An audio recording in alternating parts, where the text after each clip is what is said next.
Hello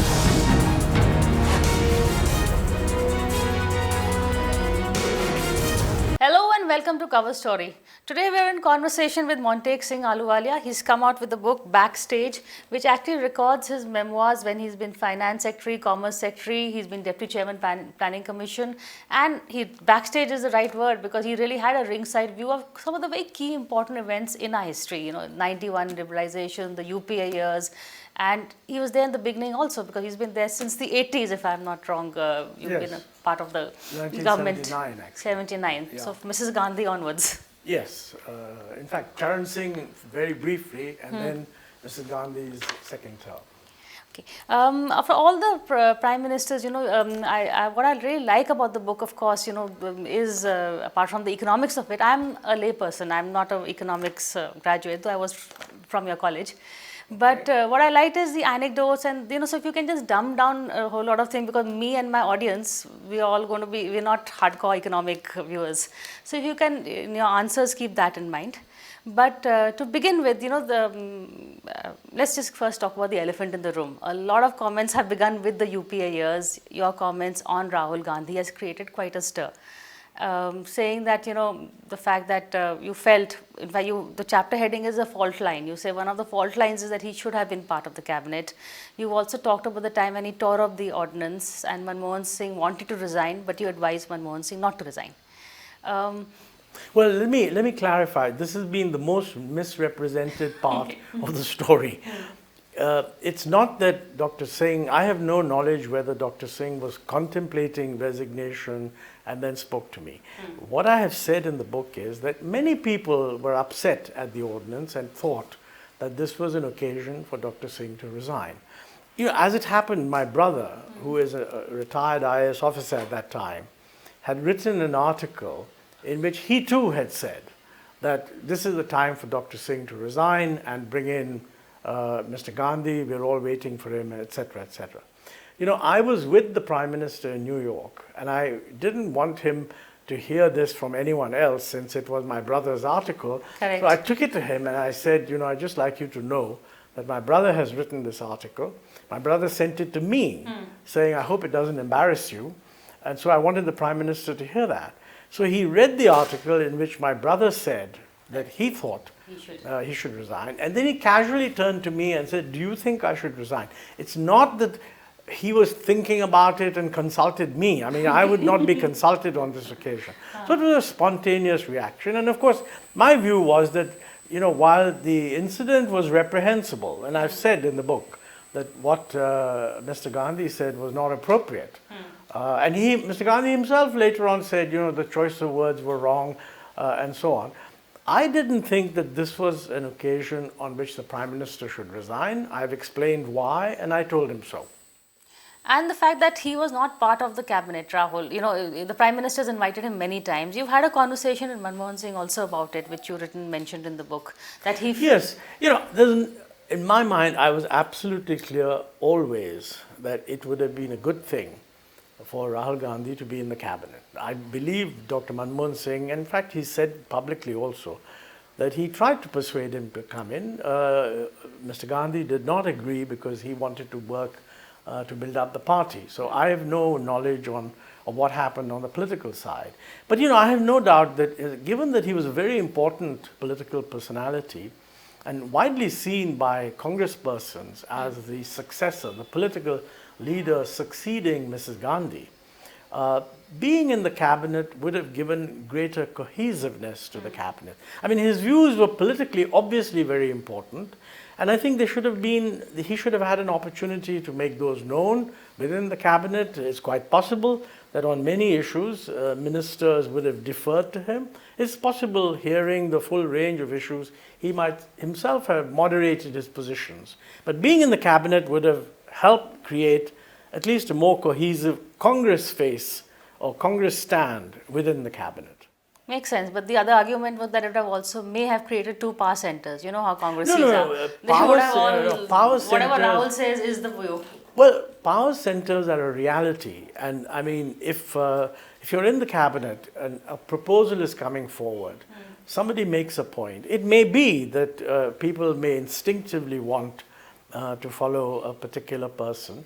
But you know, it would also provide an opportunity for pros and cons to be heard. And when you're placed in that position, you yourself want to hear different views. So I do not agree with the view that it would have confused matters, not at all. I think it would have created cohesion.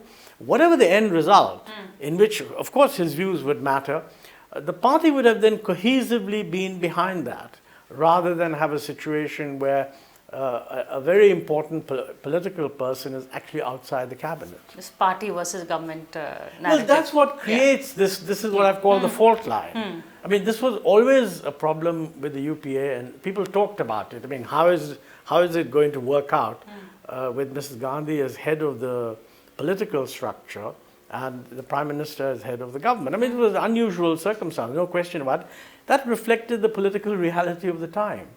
But I do think that as much as possible, internalizing real political power, whatever it is, within the cabinet would lead to a better outcome. You mentioned, I think it's in passing, about a lunch that you had with some young MPs. I think Milind Deora, Madhu Yaski, cross-party. Yes. And when you were Deputy Chairman Planning Commission, I know Rahul also used to interact and visit the Planning Commission more. Did you meet him, have occasion? Well, I met him a few times, but he was not at that lunch. Yeah, but otherwise... This was of younger MPs. Fair enough. You know, I found that very, very interesting because I had just come back. And it was interesting that it was a cross-party group of MPs. Now, you know, MPs in public have to take whatever position their party takes. And a party that is in opposition, I mean, is going to oppose the government and is going to do it in as harsh a manner as it can. It was, to me, quite reassuring that outside this public sphere, I think they had a common understanding that we're all pushing in the same direction. Of course, how to achieve these results politically in a sensible manner, I mean, technical people can disagree, but we needed more of that. And later on, one of the problems, I was told that, look, why doesn't the Planning Commission consult with MPs? And I mean, we needed an institutional way of doing that. So I had persuaded Yashwant Sinha, who was then the chairman of the Standing Committee on Finance, that look, we can't just be calling MPs, because if we call MPs, then whoever's not called will say, what is this? Why wasn't I called? But we can come and discuss with the Standing Committee on Finance. You can pose whatever questions you like. And you know, the Standing Committee could always invite other MPs, but the choice of the person would then be with the chairman of the Standing Committee. I do feel that when I look back, there should have been more of this. I mean, for example, the debate on the poverty line, which political parties simply did not accept that poverty had gone down. I think if this issue had been debated in the Standing Committee on Finance, there would have been a better understanding of the issues. And what is more important is that the issues would have been better reported by the press. I mean, in the sense that we would have been able to give briefings, people would say, what did you say to the Standing Committee? And we would then explain it. But this distrust of the Planning Commission, you know, or was there or not? Because, you know, I've seen there were flashpoints between you, Planning Commission, and Kamal Nath. He said, you know, armchair economists. Rajiv Gandhi famously used that line, bunch of jokers. And Modi has just done away with the Planning Commission altogether.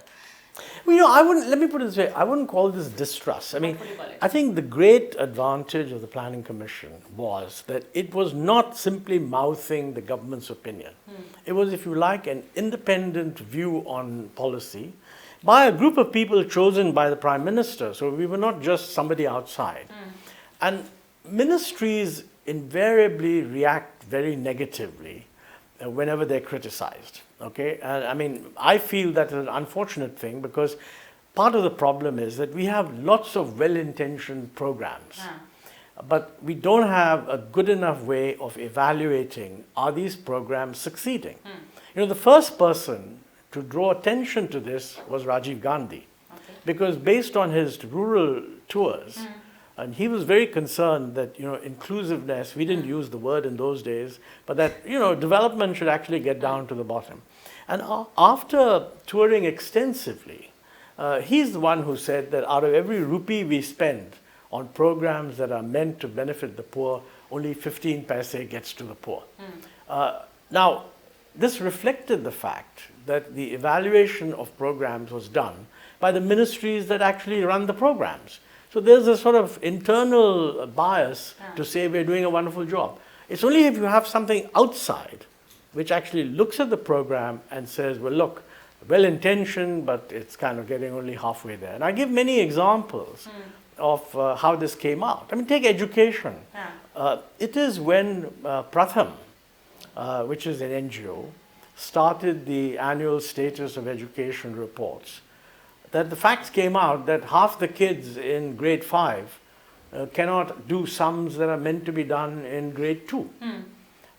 Nothing in the official system actually had brought that out. I mean, the official system said everything is fine, kids are doing well, pass percentage is going up, etc., etc. So we need very critical external review. Otherwise, you'll just have programs and money. And I feel that, and this is not just a comment on the present government, historically, too much of attention is focused on allocations. I mean, people, for example, take agriculture. If people want to say, have you done a good job in agriculture? They look at the money you've spent. Whereas actually they ought to be looking at the totality.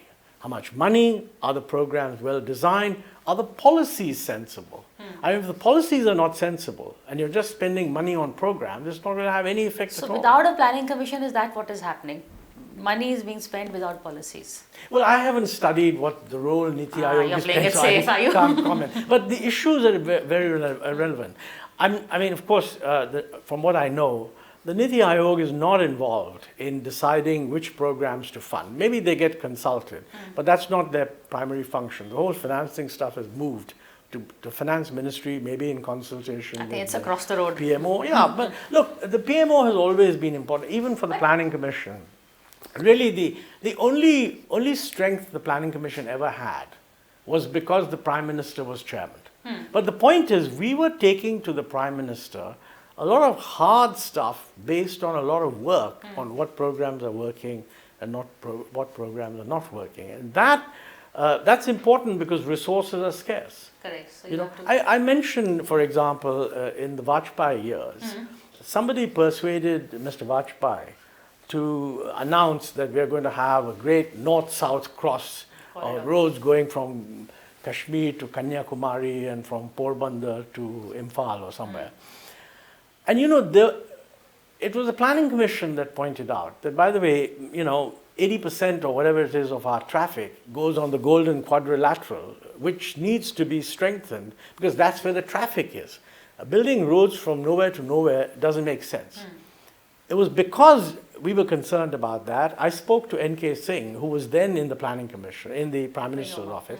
And I said to him, look, why don't you persuade the Prime Minister to make an announcement that we're going to redo the whole road strategy and the Golden Quadrilateral will have primacy. I mean, it had to be expanded to 6 lanes or maybe even 8 lanes in some places. And we will also do a north-south transport road network, which he did. And as a result, we were able to ensure that first priority was on the Golden Quadrilateral. Okay. Otherwise, you just make an announcement, the Prime Minister says something, all the money would have gone to the north-south cross. Leaking bucket. And that's the role of planning for infrastructure. I hope somebody's doing that now. Well, I hope so too. But that's another interview which you promised me altogether. But coming back to your book, you know, you've since you did have a ringside view of the economic reforms, which Prime Minister would you say is really the father of reforms? Or is it Rao, Manmohan Singh, or Rajiv Gandhi? Because you mentioned that he began a lot of the groundwork that was later incorporated. Well, you know, so making comparative assessments is always difficult because each Prime Minister is operating in the circumstances that he faces. There's no doubt that, I would say if you take all of them put together, I mean, Indira Gandhi began to give a signal that our old policies were not right. You know, we were quite concerned when she came back because her previous incarnation was seen to be very much oriented towards control and somewhat anti giving a lot of freedom to the private sector. And I think to her credit, she signaled that we got to do things differently, but not that much was done. Rajiv Gandhi gave a very, very clear signal because he talked about get ready for the 21st century. And that's just a slogan. But in Parliament, he also said, we cannot expect to compete with other countries if we are working with systems that are 20 years out of date. That was a clear criticism that the system is not good enough. In fact, one of the anecdotes you talked about how he told his ministers and bureaucrats to bring in spreadsheets. Yes, he did. He was the first time that he brought in people from outside. But I mean, he had very little time. And the way politics moved, I mean, Bofors more or less derailed his government. Correct. Very unfortunate. I mean, I mentioned at the end of that chapter, what a comparison between China and India. Rajiv Gandhi himself gave a very interesting interview to Avik Sarkar and Veer Sanghvi after he had left office. And he said that, lack of experience was one reason why he wasn't able to do very much. And you compare that with China. Deng Xiaoping had been in the Communist Party for decades. He had been thrown out because he was seen to be a capitalist roader. He was brought back. In 1978, he again moved to the center and started the reforms process. And he was there till 1993. So actually a 15-year period of kind of making the changes that are necessary in China. And I mean, people who have worked on it indicate that he didn't kind of go there and do a big bang thing. I mean, he never repudiated Mao Zedong, although he actually dismantled Mao Zedong's legacy. So in big countries, you need time. And I mean, Rajiv Gandhi didn't have the time. I think, though, the ideas that were started got fed into the system. I was asked to write a document during the VP Singh government that, what is it that we need to do? And my feeling was that we're looking at reforms in a very sort of isolated, piecemeal manner. Somebody says this is a reform, somebody says that's a reform. We ought to take a holistic view. And the holistic view was that, we've got to bring down the fiscal deficit, otherwise the current account deficit will not be controlled. We have to move to a private sector-led system. We have to get rid of these controls, liberalize trade, which also means making the exchange rate flexible. Because you're going to freely allow people to import what they want. You need something that will, as it were, balance the balance of payments, hence a change in exchange rate policy. Now, the VP Singh government also didn't last for very long, only a few months after the. What did he say to you while he was leaving? That's a very interesting comment when he said, "I may have hurt my leg." Yeah, he was a very private person, so one never knew what he was really thinking. But he also, being a poet, I think he liked to find nice sort of metaphors, and he knew that I had reservations on the way the Mandal reservation policy was being implemented, that it would compromise efficiency, etc.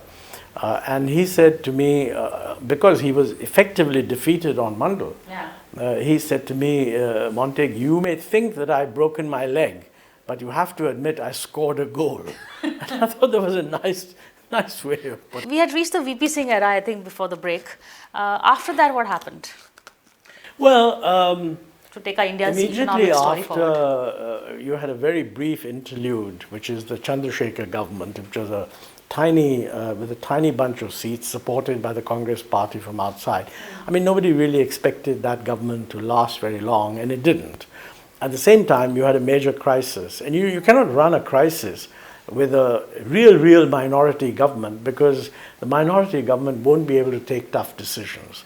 So, I mean, we had an election, the new government came in, and that was led by Mr. Narasimha Rao. I mean, again, within the Congress party, it was not clear that he would lead it, but finally they looked around and said, right, Mr. Narasimha Rao is going to lead the government. I was quite struck by the fact that he was not an ideologue tied to particular ideologies.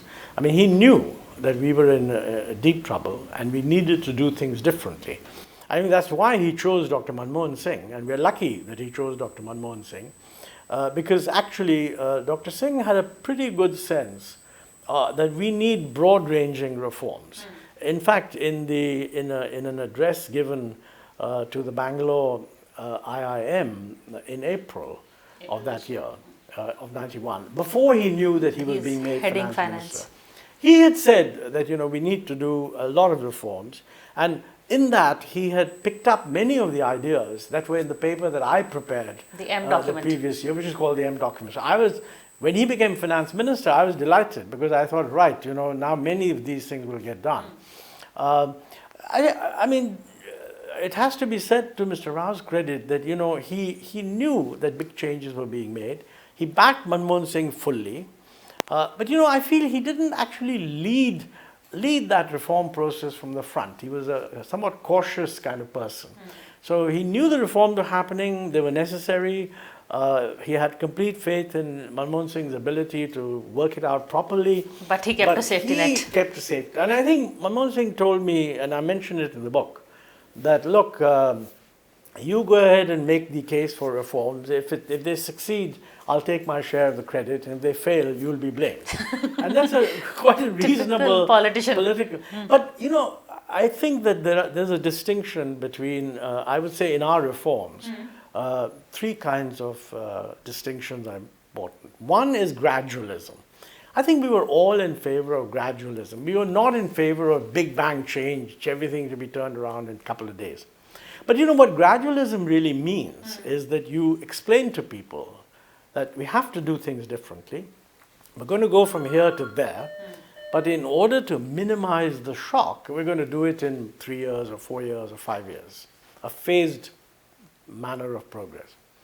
The second approach is that you say we've got to get there, but you don't actually indicate the pace. Sort of broad direction is indicated, but you make changes as and when they become politically feasible. I call that opportunistic reform, not gradualist reform, because you're not giving a very clear signal to industry that if you're going to reduce protection, you need to be able to say that, look, this 100% is going down to 30% in so many years. So there's opportunism. The third is actually reform by stealth. You don't actually say anything, but you just do it when it happens. And to some extent, I think Mr. Narasimha Rao's approach encouraged the notion of reform by stealth. And many people used to say, there's nothing wrong with that. You're getting the thing done. That's true. What it doesn't do is it doesn't build a constituency for reform. It doesn't build an informed opinion where people know that it's necessary, know that it'll have short-term adverse effects, make people think how to ameliorate the adverse effect on those who are hurt, but yet support the overall change. So I think we need a much more overt political leadership saying, look, we're going to do this. It's not what we've done in the past, but we need to do it. And in a way, the industrial policy, I report that when the industrial policy change was made in the Narasimha Rao government, and he was the industry minister, so that is something that he was himself fully aware of. But he got his MOS to... He wanted his MOS to table it. Be the face. Again, that's kind of not giving it leadership. And the point really is that when it went to cabinet, many cabinet ministers said, oh, but you're unwinding the Congress legacy,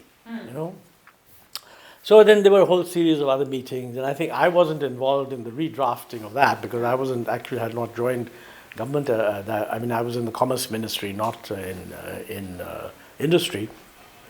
Jairam Ramesh tells the story that there were lots of internal efforts made to redraft, and he was involved in some of the redrafting. And all they did was added a preamble to the industrial policy, which said that Panditji had brought in industrial policy in 1948, then Indira Ji changed it, then Rajiv Gandhi changed it, etc. And now this is another change. Now, actually, that was not, in my view, the correct thing. What they should have said is, we had an industrial policy and we made marginal changes. But this time, let's face it, we're making big changes. And in my M document, I had mentioned that the world has changed. The Soviet Union was about to collapse. East Europe had already gone the market economics way. We weren't living in the same world. And I think it would have been better for the government's industrial policy to say yes and tell the party that we're changing. But they preferred continuity with change. Well, there's this wonderful story of Mr. Narasimha Rao once being asked by a journalist, how come you've changed 180 degrees? And Mr. Narasimha Rao says, I haven't changed 180 degrees. I'm still looking in the same direction. The world has changed under me. Now, I regard that as a very clever remark, but it's kind of avoiding the question. Like the thing to do was to say, right, the reason I've changed is because the world has changed and we need to change. That was not Dr. Manmohan Singh was very clear about that, but I think Mr. Narasimha Rao was not. In fact, we're totally out of time. I feel that the interview is left halfway, so you're going to promise to do another session soon. What I really liked about your book, as I said, is it just doesn't have numbers. It is anecdotes. It's got a nice light style that makes it easy, accessible to someone like me also. So congratulations. Well, thank and you. Wish Thanks you all the very best much. on this. Thank you. And well, that's it from us. Thank you for watching this show. We'll see you again same time next week.